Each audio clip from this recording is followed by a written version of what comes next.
تو اس کو بھی آپ حاصل کر کے پڑھ سکتے ہیں۔ اچھا SMS بڑا نازک آیا ہے یہ اس حوالے سے کہ میری والدہ بیمار ہیں اور ہم لوگ عمرے پہ جا رہے ہیں، تو اب والدہ جو ہے وہ ظاہر وہ مریضہ ہیں، وہ مریضہ ایسی ہیں کہ وضو ان کا بار بار ٹوٹ رہا ہے، یہ سمجھ لیں، تو کیا پیمپر استعمال کرنے کی صورت میں اس طرح ان کو ہم عمرے پہ لے جا سکتے ہیں؟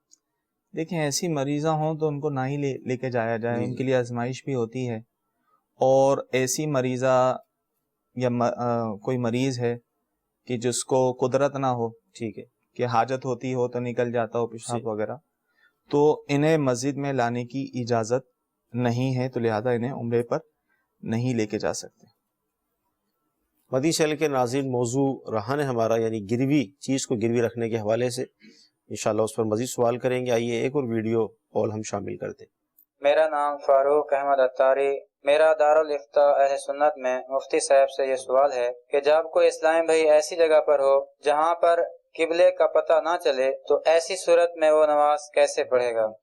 جی کیا فرمائیں؟ دیکھیں اگر کوئی ایسی جگہ پر ہے نہ وہاں کوئی مسلمان ہے جو اسے جو ہے قبلے کی سمت بتائے، نہ وہاں مساجد ہیں، محرابیں ہیں کہ جنہیں دیکھ کر وہ قبلے کی سمت معلوم کر سکے، نہ وہاں سورج تارے چاند نکلے ہوئے، یعنی ہیں تو نکلے ہوئے تو ہیں لیکن وہ علم نہیں جانتا کہ جس کے ذریعے سے وہ پہچان سکے، تو ایسی صورت میں شریعت یہ کہتی ہے کہ وہ شخص تحری کرے، یعنی غور کرے، ٹھیک ہے، اور جس طرف قبلے کا ہونے کا اس کے دل میں بات جمتی ہے کہ اس طرف جو ہے قبلہ ہوگا، جی جی، تو اسی طرح منہ کر کے نماز پڑھ لے تو اس کی نماز ہو جائے گی۔ ٹھیک ہے، البتہ اگرچہ نماز پڑھنے کے بعد یہ بات ظاہر ہوئی یار میں نے جس طرف منہ کر کے نماز پڑھی ہے وہ تو قبلے کی سمت نہیں تھی، تو نماز اس کی ہو جائے گی، کیونکہ جس وقت پڑھ رہا تھا اس وقت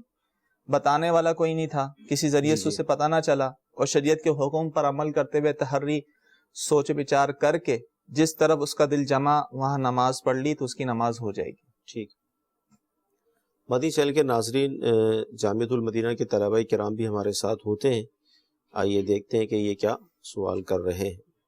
السلام علیکم ورحمۃ اللہ وبرکاتہ۔ وعلیکم السلام ورحمۃ اللہ وبرکاتہ۔ میرا مفتی صاحب کی بارگاہ میں سوال عرض ہے کہ زید نے بکر سے 1,00,000 روپے قرضہ لیا اور اس کے بدلے میں اس نے زیور رہن رکھوائے، تو اب آیا زکوٰۃ زید پر ہوگی یا بکر پر ہوگی؟ دیکھیں جو چیز رہن رکھوائی جائے تو جب تک وہ رہن ہے، یعنی قرضہ باقی ہے اور رہن ہے، تو اس کی زکوٰۃ کسی پر نہیں ہوگی، نہ اصل مالک پر جس نے رہن رکھوایا ہے، نہ اس پر جس کے پاس رہن رکھوایا جائے، دونوں میں سے کسی پر جو ہے وہ زکوٰۃ نہیں ہوگی، بلکہ رہن رکھی ہوئی چیز پر زکوٰۃ نہیں ہوتی۔ اچھا، رہن کے حوالے سے جو ہمارا موضوع چل رہا ہے، جو رہن چیز رکھی جاتی ہے دونوں اس کو استعمال نہیں کر سکتے۔ اب کوئی دینی کتاب ہے یا کوئی دنیاوی کتاب ہے، قرآن مجید کو لے لیں، قرآن مجید اللہ تعالیٰ کی رحمت سے ہم اسے پڑھتے ہیں، اتنا ثواب پاتے ہیں۔ اب رہن میں یہی چیزیں رکھی گئیں، بعض قرآن مجید بڑے قیمتی ہوتے ہیں، لاکھوں روپے بھی مالیت ہوتی ہے، تو کیا اب یہ دونوں اس کو استعمال کر سکتے ہیں، یعنی اس کو مطالعہ وغیرہ کر سکتے ہیں، قرات کر سکتے ہیں؟ دیکھیں جو چیز رہن رکھوائی اسے استعمال کرنا جائز نہیں ہے۔ ٹھیک، اگر تو جب رہن رکھوائی تھی جس وقت، اس وقت ایسی کوئی شرط نہیں تھی، جی، نہ معروف تھا کہ اسے استعمال کرے گا، بعد میں جو ہے اسے اجازت دے دی، وہ کتاب کے مالک نے اسے اجازت دے دی، ٹھیک ہے تم اسے پڑھ سکتے ہو، صحیح، تو اب اس کے لیے پڑھنا جائز ہوگا، صحیح، ورنہ بغیر اجازت اس کا پڑھنا بھی جائز نہیں۔ لیکن اس میں یہ بات یاد رہے، اب جب تک وہ پڑھ رہا ہے، استعمال کر رہا ہے، اس وقت تک اب وہ چیز رہن نہیں ہوگی، صحیح، رہن سے خارج ہو جائے گی۔ ٹھیک ہے، اسی طرح کوئی بھی چیز ہو، اس نے کہا ٹھیک ہے تم استعمال کر سکتے ہو، بعد میں کہا، ٹھیک ہے، اب وہ استعمال کر رہا ہے، تو جب تک استعمال کر رہا ہے تو وہ چیز عاریتاً کہلاتی ہے، رہن نہیں کہلاتی۔ ٹھیک ہے، اس کا فائدہ کیا ہوگا؟ اگر استعمال کرنے کی حالت میں اگر وہ چیز ہلاک ہوتی ہے تو اس کا دین ساقط نہیں ہوگا۔ اچھا، اور استعمال کرنے سے پہلے اور استعمال کر لی، اب رکھ دیا، اب رہن ہے، اب ہلاک ہوگا، تو اب ضائع ہوگا، تو اس کا دین بھی ختم ہو جائے گا۔ ٹھیک۔ مدی چینل کے ناظرین، ایک بہت پیارا سوال مفتی صاحب سے میں کرنے جا رہا ہوں، آپ توجہ سے سنیے گا، کیونکہ مفتی صاحب نے شروع میں جو ہمیں قرض کے حوالے سے فرمایا تھا کہ بھئی قرض دے دیا اس نے لیکن چیز اس کے پاس رہن سے بھی نکلی نہیں تھی اور چیز ہلاک ہو گئی تو وہ دوبارہ قرض کا معاملہ آ جائے گا. تو اب یہ ارشاد فرمائیں کہ اگر اس نے اپنا قرض معاف کر دیا تو اب اگر چیز ہلاک ہوئی تو اب کیا ہوگا؟ دیکھیں اگر تو قرض خواہ نے قرض معاف کر دیا، چیز رہن رکھوائی تھی، اب قرض معاف کر دیا یا کہا میں نے تمہیں تحفتاً دے دیا، تو اس صورت میں وہ قرض تو بالکل ختم ہو جائے گا. ٹھیک ہے. اب اس کے معاف کرنے کے بعد اب اگر وہ چیز اس کے پاس ہلاک ہوگی تو مرتہن اس کا ضامن نہیں ہے. یعنی ایسا نہیں جس کے پاس رکھا ہے وہ اس کو اس کی قیمت دے یا اس کا دین، وہ تو ختم ہو چکا. صحیح. یعنی وہ جو دین تھا جو اس نے قرض دیا تھا وہ تو معاف کر چکا. ٹھیک ہے. یعنی اب وہ چیز ہلاک ہوگی تو بغیر کسی شے کے ہلاک ہوگی، کسی شے کے عوض ہلاک نہیں ہوگی. لیکن قرض تو معاف کر دیا. اب اس نے کہا ٹھیک ہے بھائی تم نے قرض معاف کر دیا، تمہاری مہربانی ہے، جو میں نے تمہارے پاس چیز رکھوائی ہے آپ مجھے تو دے دیں. ٹھیک. اب وہ انکار کر رہا ہے. اب انکار کرنے کی وجہ سے وہ ہو جائے گا غاصب. اللہ. کیونکہ اب اس کو روکنے کا اختیار ہی نہیں ہے نا. صحیح. روکنے کا اختیار جب تھا جب تک قرض تھا. ٹھیک ہے. جب تک وہ قرض نہ دے تو اب قرض اس نے معافی کر دیا. صحیح. جب قرض ہی ختم ہو گیا تو روکنے کا اختیار نہ رہا. صحیح. تو اب اگر روکے گا اور منع کرتا ہے اور اب ہلاک ہوگی وہ چیز تو پھر ضامن ہوگا، ورنہ لیکن یہ صورت پیدا نہیں ہوئی نا. مثال کے طور پہ تو یہ اتنی بات ہی نہیں ہوئی، چیز ہلاک ہو گئی، اب وہ اس سے کہتا ہے کہ چیز تو آپ کی ہلاک ہو گئی. جی.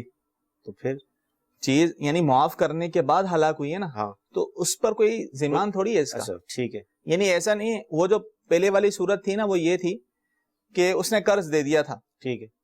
اور اب اس نے وہ چیز واپسی کرنی تھی، اس درمیان وہ دینے سے پہلے ہلاک دینے سے پہلے، تو ہم نے کہا بھائی وہ جو چیز قرض لیا وہ قرض واپسی لوٹا دے. کیونکہ جو چیز رہن رکھی جائے گروی وہ ہلاک ہوتی ہے تو جو قرض کے عوض ہی ہلاک ہوتی ہے. صحیح. یعنی قرض اس کا ختم ہو جائے گا. ٹھیک ہے. اب جو آپ سوال کر رہے تھے اس میں قرض رہا نہیں نا. اس نے تو معاف ہی کر دیا. ٹھیک. قرض تو ساقط ہو گیا. تو اب وہ چیز ہلاک ہوگی تو بغیر کسی شے کے ہلاک ہوگی. ٹھیک ہے. یعنی اس پر اس کو تاوان نہیں دینا ہوگا. ٹھیک ہے. مدنی چینل کے ناظرین، یہ ہے ہمارا اسلام اور شریعت. اندازہ کیجئے کہ یعنی تھوڑی سی نوعیت تبدیل ہونے سے احکام میں بھی تبدیلی ہو جاتی ہے. ابھی آپ نے یہ سنا. آئیے آپ کی کالز مزید ہم لیتے ہیں. میں سہیل عباسی بول رہا ہوں سعودی عرب سے.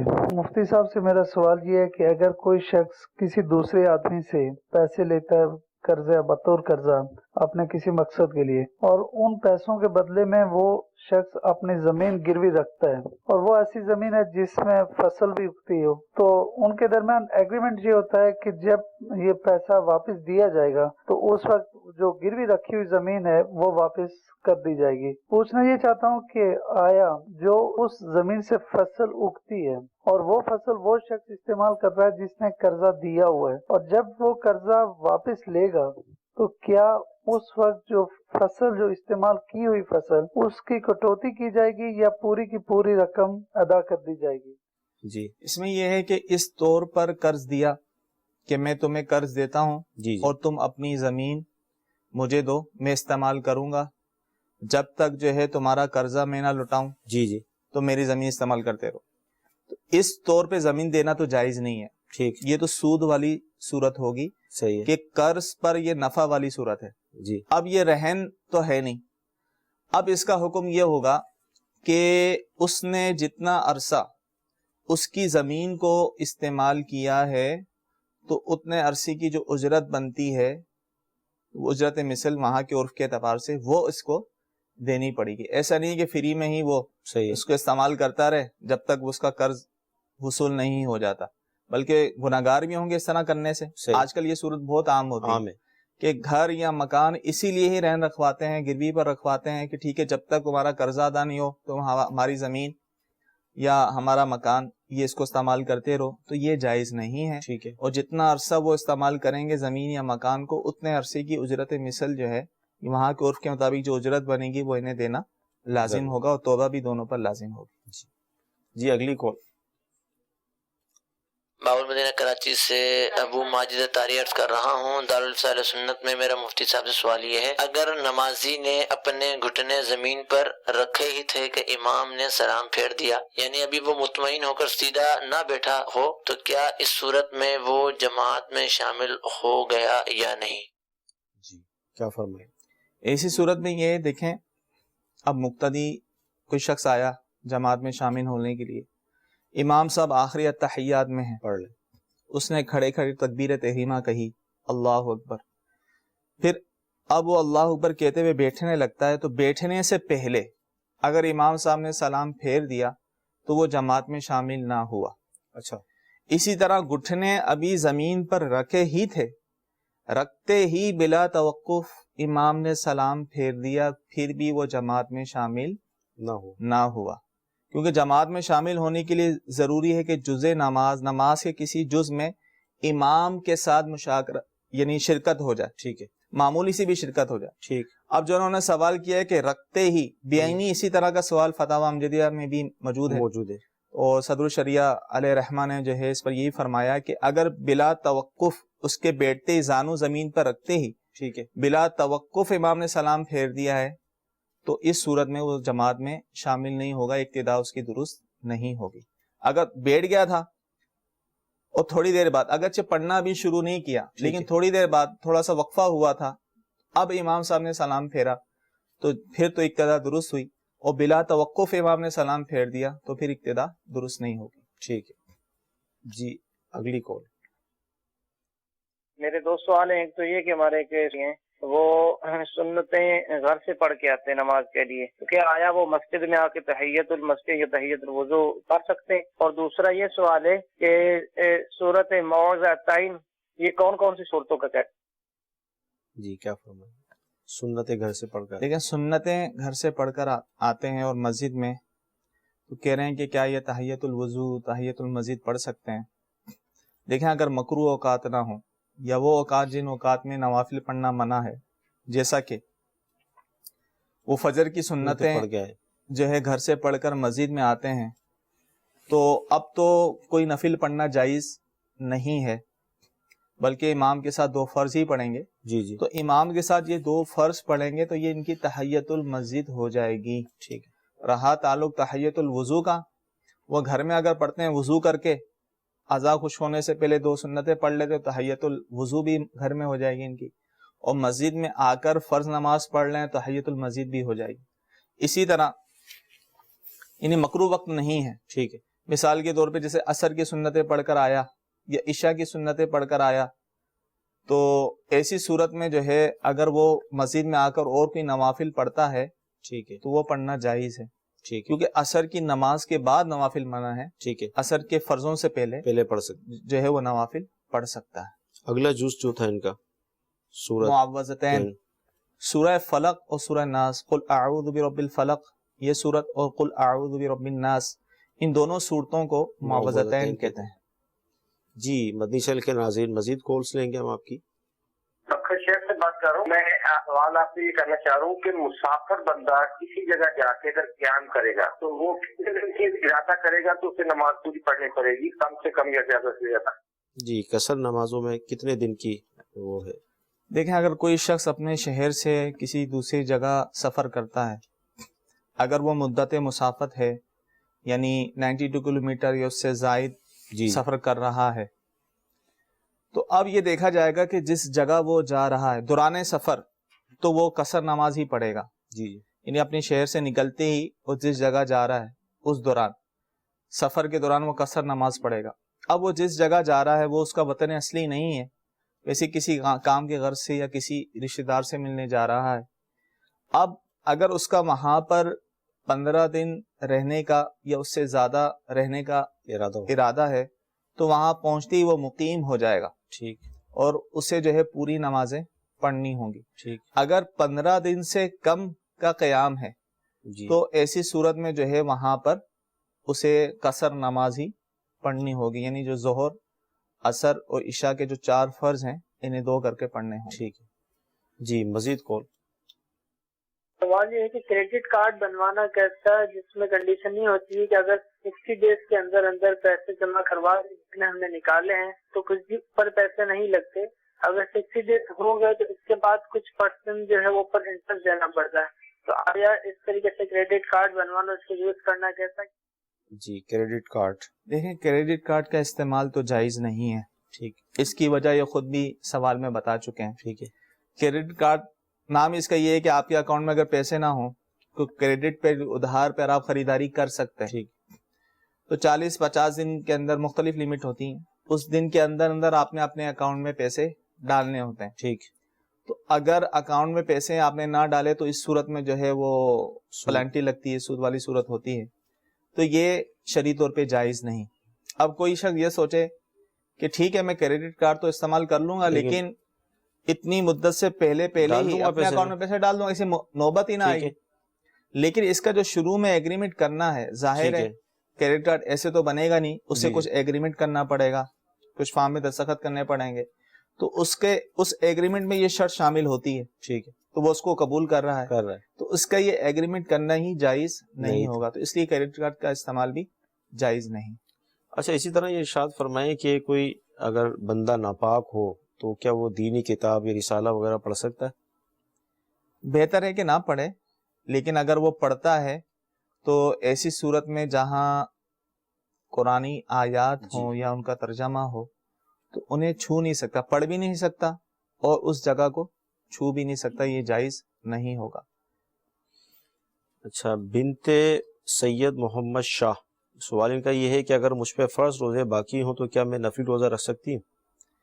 جی ہاں، نفل روزہ رکھ سکتی ہیں، لیکن بہتر یہی ہے کہ جلد سے جلد جو قضا روزے ہیں ان کو ادا کیا جائے، انہیں رکھا جائے تاکہ جلد سے جلد بری ذمہ ہو جائے. لیکن اگر کوئی پہلے نوافل روزے بھی رکھتا ہے تو وہ بھی جائز ہے. ٹھیک. مدی چینل کے ناظرین، مزید کالز ہم آپ کی لیں گے. میرا نام محمد امیر اتاری ہے. میں عرض کر رہا تھا کہ جیسے قصر میں جو ہماری نماز قضا ہو جاتی ہے وہ گھر پہ آنے کے بعد ہمیں قصر پڑھنی ہے یا پورے رکعتیں پڑھنی ہے؟ جی، جو نمازیں حالت سفر میں قضا ہوئی ہیں جی تو گھر آنے کے بعد، اپنے شہر وطن اصلی آنے کے بعد اگر اس سے قضا کرتے ہیں، پڑھتے ہیں تو قصر ہی پڑھیں گے. جی جی، یعنی جو نماز جس حالت میں قضا ہوئی ہو اسے اسی حالت میں ہی پڑھا جائے گا. حالت سفر میں قضا ہوئی تھی اور اس وقت جو ہے قصر کرنا واجب تھا، اب بعد میں کبھی بھی اس کی قضا کریں گے تو قصر ہی پڑھیں گے. عشاء کی نماز کا ٹائم کب تک ہے اور کیا 12 بجے کے بعد عشاء کی نماز ادا کر سکتے ہیں؟